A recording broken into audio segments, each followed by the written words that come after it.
So we're going to today look again at the passages we looked at last week, and they're in Matthew's Gospel, and particularly we're looking at what Jesus is like. What's his heart? How do we catch his heart? How do we reflect his heart? What's his heart to us today in the midst of pandemic stage 3, and how we process the challenges that are with us again, but somehow feel tougher just because we thought we wouldn't be here.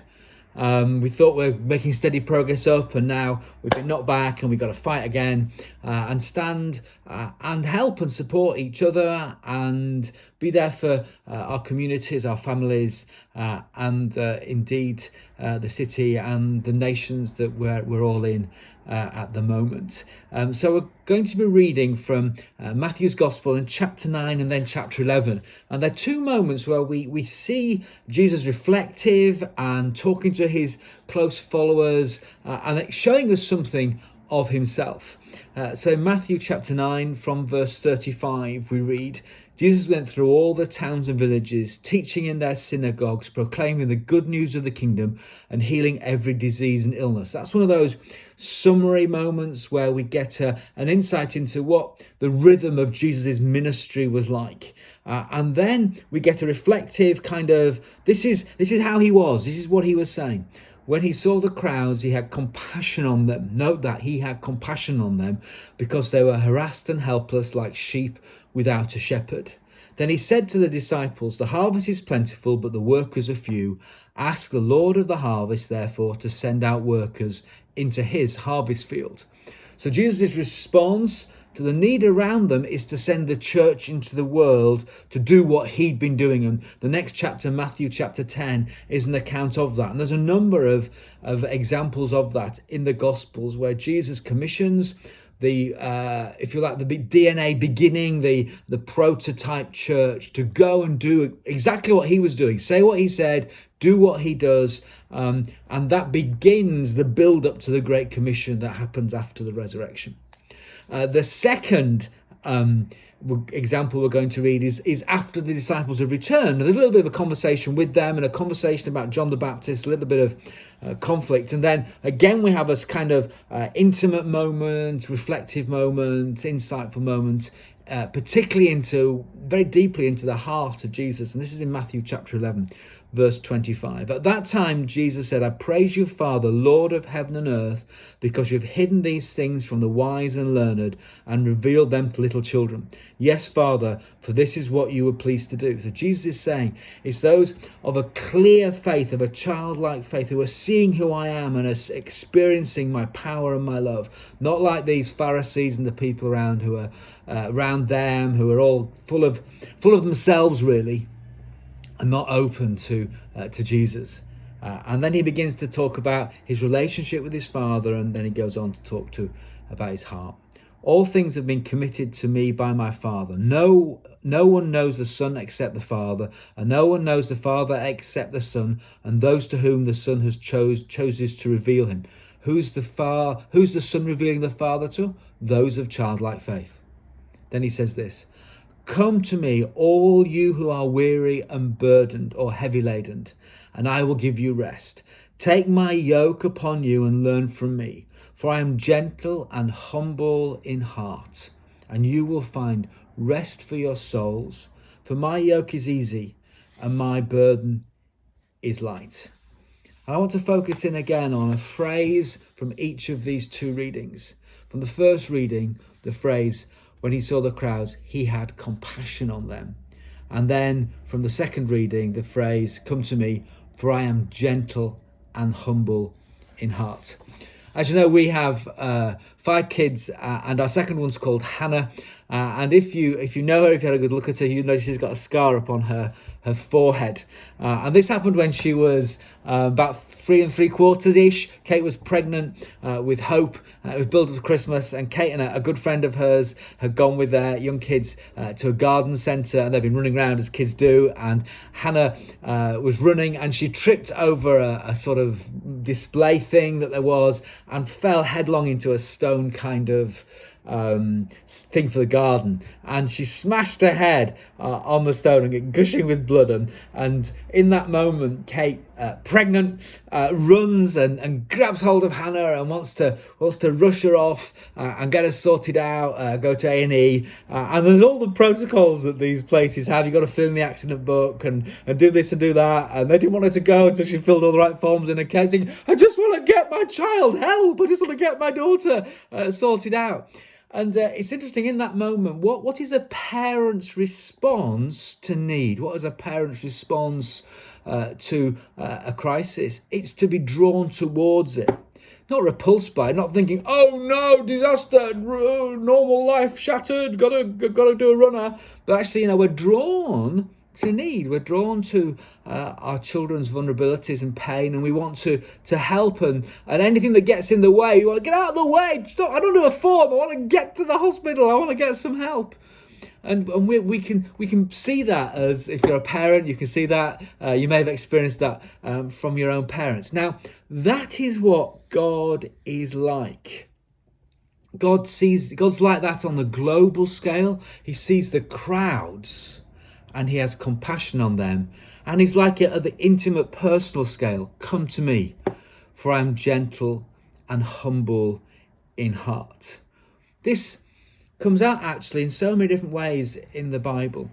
If we take the subject of worship, for example. Now, when we think of worship, sometimes we think of those grand and great mega scenes that we get. Isaiah 6, God's there in his holiness, the angels are all around him, holy, holy, holy. Or Revelation 4 and 5, and we see the grandeur of heaven, and we just get a glimpse of the magnificence and holiness of God. We think, oh, that's what worship's about. It's a little bit scary and a little bit intense and very loud.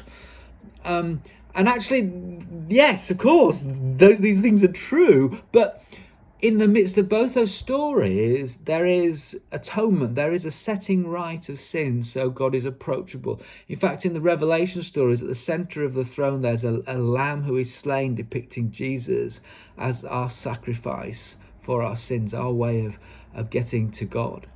Now, if we look at worship in the Gospels, and look how Jesus attracts worship, often the way he attracts worship, or the way he pursues worshippers, is very much different to perhaps what we might expect. Perhaps I think probably my favourite story of worship in the Bible is the woman who's called a sinful woman, who approaches Jesus at a dinner party. Jesus is invited by a religious, hierarchical big head called Simon. And in that moment, as they're reclining at the table, this woman bursts in and carries an alabaster jar. Alabaster jar is a jar that contains a perfume in it, and it's got a long neck. It's going to be used once you break it and you use it. Often very valuable, and it's not only symbolic of what's costly, but it's also that it's this woman's life. It's like this woman's life's in this jar, and she rushes in and she pours it over Jesus' feet. And this produces cynicism and indignation from Jesus' host, but from Jesus it produces affirmation, it produces love, and he takes her into his custody, if you like, his protection, his orbit, and defends her and protects her and receives her worship. Now this woman is coming in her state of just meeting Jesus, of just finding salvation, just discovering faith. But she's all over the place at one level, but she just comes and she just pours worship out to him. And she feels able to do that because he is accessible to her. He is gentle and lowly. She feels she's drawn to him. She's not repelled by him. Oh, holy God, I can't go near. She's drawn to him, to come towards him. She feels welcomed by the person that Jesus is. And the same is true of you. Have you misunderstood? Have you got a wrong view of who God is? Because Jesus says, if you've seen me, you've seen the Father. Do you misunderstand? You think, hang on, I've got to clean myself felt before I come in the room. No, be drawn to him in your mess. Be drawn to him in your anxiety, in your worries about COVID. Be drawn to him in the uncertainty, in the pressure, in the I want to just jack it all in moment. Be drawn into him and pour yourself out, like pouring out a broken jar, an alabaster jar with a neck smashed, and it's just poured out. It goes everywhere. You've got to remember that smell lingers, goes on. So the next morning, Jesus is still smelling of the perfume. He's still smelling of her outpouring of herself to him. Now, what's interesting in these Matthew passages is that wedged between the two stories that I've read you, there's a more sort of like argy-bargy type moment, and some teaching that comes as Jesus debriefs the guys after they've gone out and done the ministry trip. He debriefs them. There's conversations also about John the Baptist, but in the debriefing he discusses how to handle rejection and how they handle those who've chosen not to receive them and not to receive their message. And he says this in Matthew 10:37-39. Anyone who loves their father or mother more than me is not worthy of me, and anyone who loves their son or daughter more than me is not worthy of me. Whoever does not take up their cross and follow me is not worthy of me, and whoever finds their life will lose it, and whoever loses their life for my sake will find it. What he's talking about here is if you're still maintaining some measure of self-reliance, if you're still maintaining some sort of self-dependency, whether that's just a kind of passivity that's or a kind of I can do it all on my own strength kind of thing, then you'll never experience the gentle lowliness of Jesus that says, take my yoke upon you, for my burden is easy and my yoke is light. You'll never experience that so long as you're trying to stand on your own 2 feet, so long as you're trying to sort yourself out. We can see this really, I think, wonderfully illustrated in the life of Peter. As you've probably picked up if you've been around Emmanuel a while, Peter's a bit of a hero of mine, and named our son after him, and he's also, I kind of identify with him because he's completely messing up, but Jesus keeps rescuing him, and I kind of feel like that about myself.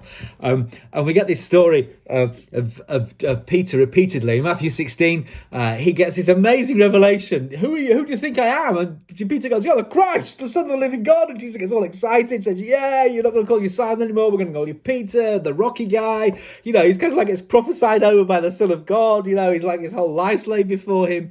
And then, you know, seemingly, you know, that's like the main course. And over pudding, they have this thing like, but Peter's telling Jesus what to do. And he says, no, you're not going to go to the cross, and you'll never die, and and then Jesus, you know, says, get behind me, Satan. I'm thinking, oh my word, from you are, you know, you've got this destiny and leadership to shut your mouth, you're useless. It's kind of, you know, crazy moment in poor Peter's life. And you just think, oh, he went from being full of God to full of himself. Oh, have I been there? Yeah, loads of times. You know, and it's just like, poor Peter, he's so up and down. And then, of course, the thing perhaps he's most infamously known for is the repeated denial of Jesus on the eve of Jesus' crucifixion.